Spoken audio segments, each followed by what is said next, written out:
button. Look at me. So Michael Kelly, I've just seen 8 episodes of House of Cards. How many have you seen? You're ahead of me by 4. I've only seen the first 4, but it's funny. They gave me. I was going to London to do press for the launch, so the show hadn't come out yet, and I was like, guys, you need to send me some, because it's been a year since we filmed it, and so I said, send me the episodes. They sent me 6. I was in London filming, and I watched the first 4, and I was only going to watch one night, and I was just like, and I watched it, and I was like, and I'm a fan of the show, and I watched it, I was like, oh, all right, one more. So I ended up staying up late, and then the next night I did 2 again, and then I was like, I can't watch any more without my wife. I felt like I was cheating on her, because we like to watch it together. And so I waited, and now I'm rewatching 1 through 4 with my wife, and then she saw 1 at the premiere, 2 through 4, and then we'll start the cruise. Well, I have interviewed Beau Willimon, and I have to say I have a great deal of respect for what he pulls off, because we know these characters. This is the 4th season now, and he's still making us want more. Yeah. Well, it's like a page turner. You've got. I was binging. I was going nuts. I watched 4 last night. That's how it is when we get the scripts. I really am a fan of the show, so I get the scripts and I'm like, what happens next? And I read them as soon as I get it. I read it and then I email, when can I get the next one, Beau? And of course they don't give them to me that quickly, but it is like that. There's something in that writing that's just so good. They have such a great team of writers, and they've been doing it now together for a while. And is it the same group? The pretty much. The a couple room? have come and gone. Yeah. Like Sarah Treem went and did her own show with Ruth Wilson. The Affair. The Affair. Great, another great show. But it's a lot of playwrights in that group of writers, and now Frank and Melissa will be taking over as the new showrunners, and I was very happy to hear that we're keeping it in the family, That's important, because there's a voice there Right. that you can sometimes lose. I don't know how you feel about this, but when Aaron Sorkin left The West Wing Right. and John Wells took over, who I respect a great Sure, deal. sure, He's a great sure. guy, but the voice wasn't But it the changed. same. It changed, and I can only hope. I think that Beau Willimon is a genius, right? He is truly the greatest writer that I think that I've ever had the privilege of working with, and a good friend, and a tireless work ethic. He must be exhausted, though. He looks like hell. At the end of the season, he looks like hell. He'll admit it. You can't just drink that much coffee and not sleep for that long. He just, because he's writing this. They start in January. We start filming in June, and when we start, he's there for every first rehearsal or first take, either or. Make sure it's what it needs to be, and if it's not, we'll work it through right there on the spot. And then he goes back to his trailer and writes. And then he'll come back to set for the next first rehearsal or first take, and then he goes back and writes. And then we go home, and usually a few of us will get together and have a dinner at the local pub, and then he'll go back to his room and he'll write. And he'll sleep a few hours and get up and start all over again. And then every Friday night, at whatever time we finish, he hops in the car, goes home, sees Michelle for the weekend. Sunday night, drives back on Monday morning. And he does that for 6 months. You'll never hear me bitching about the amount of hours that I work. I was going to ask, how hard is it on you? Knowing that you have a leader like that, it would be really uncool of you to complain about anything. But it must be tough on you too, because this season you're very front and center. Yeah, I think obviously last season was incredibly difficult, exploring that whole other side of the character that we'd never seen before. Very dark. But the hardest part for me is being away from my family. I have 2 little kids. I have a 3-year-old boy and a 6-year-old girl, and knowing that my wife does it. We have a little bit of help, but not a ton. Not like we don't have a nanny. So for her, it's hard, and that's 6 months to be away from your kids, where I see them on the weekends, sometimes a long weekend. But I keep an apartment in Baltimore, and I just back and forth. And if I've got more than 30 plus hours off, I'll zip home and say, hey. So where is home for you? Lower East Side. I live in New York. Yeah, I've been Which here is for where we are 20, right now. 20-something years. On the now. west side, actually. Yeah, right downtown. Yeah. I'm an old New Yorker, but I moved to LA a while So did you ever spend any serious time in LA when you were on some of these shows? Like, Yeah, I did. Well, I did when I did that the spin-off of Criminal Minds with Forrest Whitaker and Janine Garofalo and those guys. We took our daughter Frankie, who was maybe like 1 at the time, and the 3 of us went and took an apartment in Los Feliz and lived there for like 7 months maybe. Loved it. You know, but all of our family, her mom, her brothers, my folks are in Atlanta. My brother is my best friend, and my sister, and I have one sister in LA. Other than that, everyone's from Atlanta to New York in our family, so we're going to be here for now. so you're back in the driver's seat, sort of, this season. Yeah.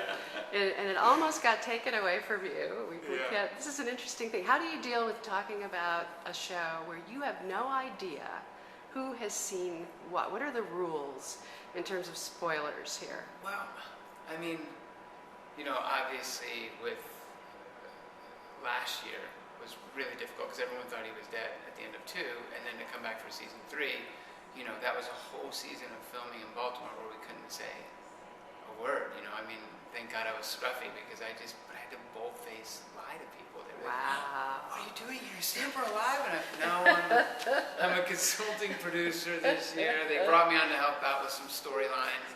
You know, just lying, and I don't. It's not in my character to be like that. So it was really, it kind of sucked. But at the same time, I knew I had to do it. You know, I had to lie. It was my job at the time. But now I'll say anything about 1 through 3. 4, as the months go on, I'll say more and more.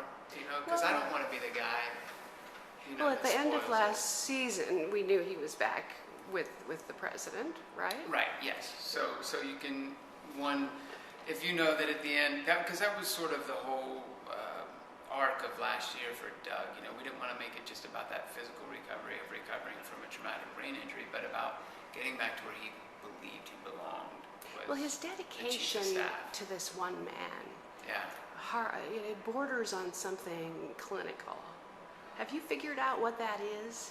I mean, it's a combination of a lot of things, but I think at its root, it's not like, oh, well, why is he so loyal to Frank? I mean, it's really about, there is a great level of loyalty to Frank, but a lot of it is if you think about Doug, so much of him is based on addiction, right? His addiction to alcohol, to Rachel, to Frank, to the job. And now in this season, he has a new addiction, right? Like there's always something that he has to have. He gets focused on something and it just becomes like a tunnel vision. So, you know, the loyalty to Frank, I think, in a way is a byproduct of his loyalty to his job. And that's what makes him tick. We saw in season 3 that when he failed, which is what Beau was exploring in season 3, is these characters failing, that he saw another life he could have with the family, the brother, the pretty much normal relationship with the physical therapy girl, the job that could have taken him elsewhere to Hawaii or wherever that was and led a much easier life. But he could do it, but it didn't make him tick. No. He needed that thing. He has to have it. He has to have it. And that goes back to the addiction. So, you know, I understand him. I think I don't think he's a bad guy. He does bad things, but he's a complicated guy who just deals with serious addiction issues. Well, you draw us in. I mean, that's the thing. You get so caught up inside of his brain that you understand. You know, you're sort of rooting for him in a bizarre way. Yeah. I think. Well, I think that also goes back to, you know, it was something that Arthur Penn had said to me. I came up to the Actors Studio here, and Arthur was a great mentor of mine and really took me under his wing. And he said something to me that I never let go, and it was always bring as much of yourself to the character as you can to ground it in a sense of reality for you. So buried underneath this stuff with Doug, you know, he has a heart, and he is a good person, but he battles addiction, and he has some problems. but you try to, no matter how deep it is, you know, you try to put the goodness in that person. And I think that's sort of what seeps through, and that people can be like, most people don't despise Doug. They're frustrated by him, or they're, you know, offended by him, but at the same time they're like, oh, go Doug. They kind of want to root for this guy who's doing these despicable things. Well, what's also interesting is that there are these sort of weird triangles. Obviously, Ed Meacham is one character. You're part of it, and then the two of them, the husband and wife. And they are moving around over the last, the last season and this season. Oh. Yeah, the duel. I cannot wait. It's like a battle of the titans, and sometimes they're allied, and sometimes they pull apart. And you're rooting for them to be allied, which I find very interesting. As much as I'm rooting for her as a feminist, you know. And then he moves the sympathy over to he moves. Talk about this. Beau moves, or whoever your writers are, the team. They're manipulating our sympathies. Yeah, that's really good. I've never heard anyone say that, but that makes a lot of sense, you know. And I think it's because if you think about the show, right, it's really about power. It's set in this political world, but at its core, this show is about power, right? So that's something that you and I, everyone can identify with it, whether you want it or you have it, or there's something about power that's just draws you in, and when you see that power struggle between those two characters, you're like, oh, you know, it's something we can all really gravitate towards. I think that's what it is. I don't know. I agree. We get invested, and we get invested in people winning and what they want. Winning and failing, right? Right. I mean, it's something, you know, Schadenfreude or whatever it's called. And then when they do terrible things, your character did a terrible thing, a bad thing last time. Yes. You know. At the end of 3. Yeah. Yeah. I mean, that was tough. I mean, and I really wanted that to. And Beau and I talked briefly about this. Was to, you know, not that it was necessarily in the writing. I think it's touched on towards the end of the season, but that's, you know, in whatever way it was, he loved Rachel. Like, whether it was this weird mom thing he had, or at times he may have loved her. At times it was like a daughter to him that he had to take care of. And he was also using her, you know, plenty. I'm not saying he wasn't, but he loved her, and that was the hardest thing he's ever had to do. And I wanted that to come with him, even if it's buried in the It's character, haunting him, you know. for sure. It comes up. It's a big thing, you know. He loved her, but he knew he had to do it, you know. And interestingly enough, I don't know if Beau told you this, but we were on episode 10, and the original episode 13, he lets her go. That's how it was originally written, that he drives the van away, he stops, and then he continues on. And Beau came to me while we were filming 10, and he took me outside, and he said, or we were filming a scene, it was a scene with me and my brother, and he said, hey, can I talk to you for a minute? He had a really serious look at us, and I said, yeah, sure. Let's go outside. And I was like, oh God, what's happening? That's one of those moments where you're like, they're going to kill you off. And we went outside, and Beau said, so I've been thinking, and I think you gotta kill her. And there was a long pause, and I thought about it, and I was like, I gotta kill her. And then there was another long pause, and I was like, people are gonna hate me. People are gonna hate me. But we knew that for the story to be right, he could not go back to Francis and say, we're all good. Because he had done it before, and it was wrong, and he got another chance. He couldn't go. He could just not go back. But if he was going to go back, and we wanted to make that character arc about getting back, he had to do it. And it killed me, like, personally, because I love Rachel Brosnahan. She is a bright, young, talented actress. Really good. I adore. And she's doing other things. Oh yeah, You've seen her No blossom. worries about her No. continuing her career in a very upward way. But you raise a very interesting point, which is that you seem to care about what people think of you, but at the same time, this is a juicy Shakespearean character. My gosh, this is the best role you've ever had. Yeah, hands down. I mean, it is, I've said it before, this is the greatest gift I've ever been given as an actor. It's like, here's this total gem. You get to play this guy and say these words. And I mean, to know that I love going to work every day. My last day of season 4 was exactly the same as my first day of season 1. if I'm in Baltimore, and this is no offense to Baltimore, and I live in a great area, I love it, it's beautiful, but if I'm there, I'd rather be going to work than not working. Like, I just love it. I love going to set. And I mean, how great is it to say that 4 years in, that I can honestly say this is the greatest job I've ever had. So you also got to do a pretty cool movie last year, which was a bit of a challenge, I think, Everest, because I interviewed the director on that one. And it just looked, you played John Krakauer. Yeah, what a treat. I understand that he was not able to talk to you. You weren't allowed to talk to him in order to prepare for the role. Yeah, I mean, well, John had sold his the TV rights to his book shortly after he wrote it, I think, and they made a TV movie out of it, and that was with Sony, and this film was with Universal, and so, you know, I'm sure however that plays out in the legal world, it's probably not a good idea to talk to him. Yeah, and it's a shame because he is a great writer. It's a man I admire greatly, and I would have loved to have gone and sat down with him. Yeah, maybe you'll get to Seattle meet him and, someday. Yeah. But it would have been neat just to sort of understand him. I mean, I think I got a pretty good understanding of the man from his books, from the interviews that I watched on him. And did you see Maru? no, I didn't see that Ooh. one. No, that's the one that was this year, right? Yeah. And he's in it. He's in it a lot. And narrates it as well. Yeah, because but he's like the expert. Yeah, That they okay, interview okay. kind of thing, because it's a climbing doc. So it was pretty. You guys didn't climb Everest, but you went pretty high. Yeah, we went. I mean, higher than anything in this country, higher than anywhere I've ever been. That's for sure. We were at. I think the highest we got was 16,000, just shy of base camp. The gremlins are here. Old nigger Keeters. It'll stop. So yeah, we went pretty high. As Balt likes to say, I think he took us as high as the insurance companies would let him.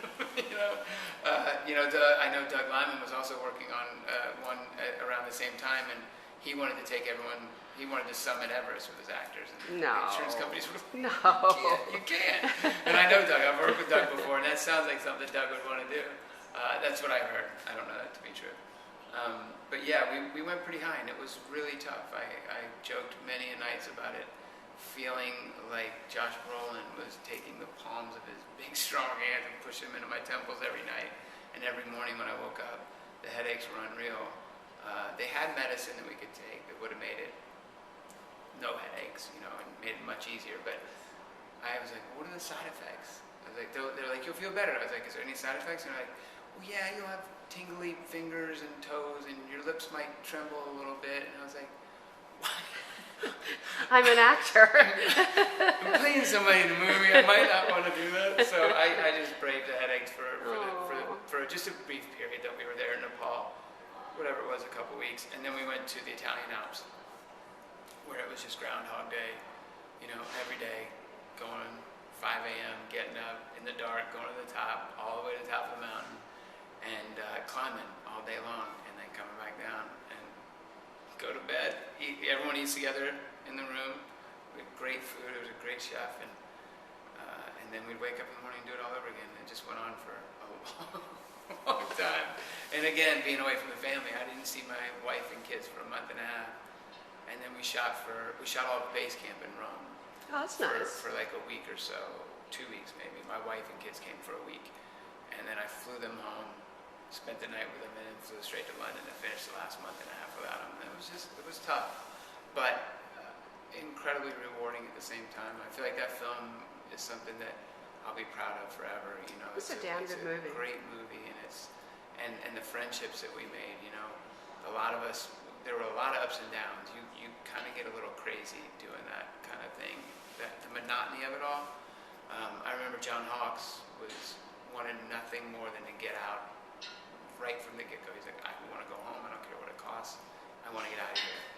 And we all kind of rallied and picked him up. And then there was John 3/4 of the way through, and I'm just like, I just want to go home with my kids. And there's John to pick you up. And Brolin was always, fun and it was just, we made friends, and I think it was John Hawkes that said, there was a group of us sitting around having a drink or dinner or something, and he said, this is one of those things where we'll see each other we might not have seen one another for 5 years, 10 years, and we'll see each other and just be like, oh, we did that, dude. Give me a hug.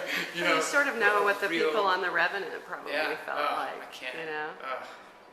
That must have been, you know, I'm working with Tom now, and it's just like, I mean, talk about think that. most of that. What are you shooting now? What are you up to? It's called Taboo. Right. It's a BBC. Oh, it's his father's show, yeah? Yeah.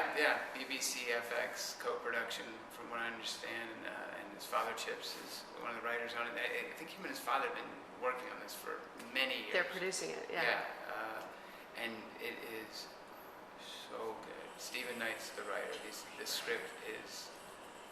I've read the first 4. I think this week I get the next 4.